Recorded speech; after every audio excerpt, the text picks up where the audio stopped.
राजधानी लखनऊ में आयोजित स्पार्क हेल्थ डायलॉग कार्यक्रम में वरिष्ठ रिजेनरेटिव मेडिसिन एवं स्टेम सेल विशेषज्ञ डॉक्टर बी.एस. राजपूत ने कहा कि जीवनशैली से जुड़ी बीमारियां भारत की सबसे बड़ी स्वास्थ्य चुनौती बन चुकी हैं।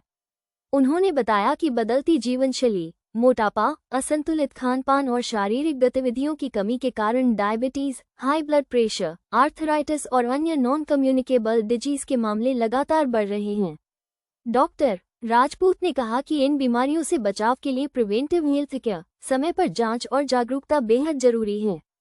उन्होंने ये भी स्पष्ट किया कि स्टेम सेल और सेलुलर थेरेपी पारंपरिक इलाज का विकल्प नहीं बल्कि एक सहायक चिकित्सा पद्धति है, जिसका उपयोग वैज्ञानिक मानकों के आधार पर ही किया जाना चाहिए। कार्यक्रम में विशेषज्ञों ने लोगों से स्वस्थ जीवनशैली अपनाने और नियमित स्वास्थ्य जांच कराने की अपील की। पहले कहा कि एक लॉन्ग प्रोसेस है, तो जो हमारा रीजनरेटिव मेडिसिन का प्रोसेस है, अगर जैसे मान लीजिए घुटने की आर्थराइटिस है, हमको टिश्यू रिपेयर करना है, तो हम उसको 6-6 महीने पे कॉल करते हैं, ठीक है।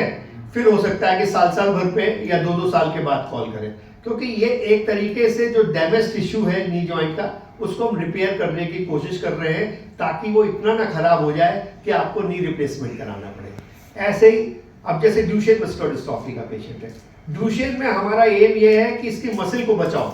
वरना ये अभी जो तकलीफ पैर में आई है, कमर में आएगी, हाथ में आएगी और उसके बाद हार्ट वालों को इन्वॉल्व करेगी।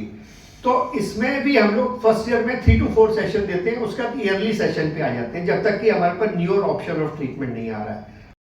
है। आज हम लोगों ने बेसिकली इस बात पर डिस्कस किया कि जो लाइफस्टाइल डिजीज़ेज़ हैं वो डे बाई डे बढ़ रही हैं और उसकी वजह से लोगों को जो भी ट्रबल हो रही है उसके स्टैंडर्ड ट्रीटमेंट ऑप्शंस जो हैं उनके अलावा न्यूअर ऑप्शंस ऑफ ट्रीटमेंट क्या हैं, और न्यूअर ऑप्शंस ऑफ ट्रीटमेंट में जो सबसे इम्पॉर्टेंट है वो है regenerative medicine and stem cell therapy. और इसके साथ ये भी देखा गया कि जो डिजीज़ है उनका स्कोप हार्ट और लंग की डिजीज़ के अलावा डायबिटीज़ और जोड़ों की बीमारियां और न्यूरोलॉजिकल डिजीज़ भी है, और इनका ऐसा समुचित इलाज किया जाए ताकि मरीज समय से इलाज भी पाले, ठीक भी रहे और उसका खर्चा भी ना हो। इस पर हमारा मेन फोकस रहा है। जैसा कि मैंने बताया कि ये ड्यूशेन मस्कुलर डिस्ट्रॉफी यूजुअली पाई जाती है, जो एक जेनेटिक बीमारी है और ये समय के साथ बढ़ती है और ये गंभीर जानलेवा बीमारी है। और इसमें जो आंकड़े हैं वो ये बताते हैं कि बच्चे 13 से 23 के बीच में ज़्यादातर अकाल मृत्यु को प्राप्त होते हैं। तो इसलिए इन बच्चों को बचाने के लिए जब तक जेनेटिक इंजीनियरिंग इंडिया में नहीं आ रही है, जो कि बहुत ज़्यादा एक्सपेंसिव है, तब तक उनकी मांसपेशियों का रिपेयर करने के लिए हम लोग बोन मैरो सेलुलर ट्रांसप्लांट कर सकते हैं। जो स्टैंडर्ड ट्रीटमेंट है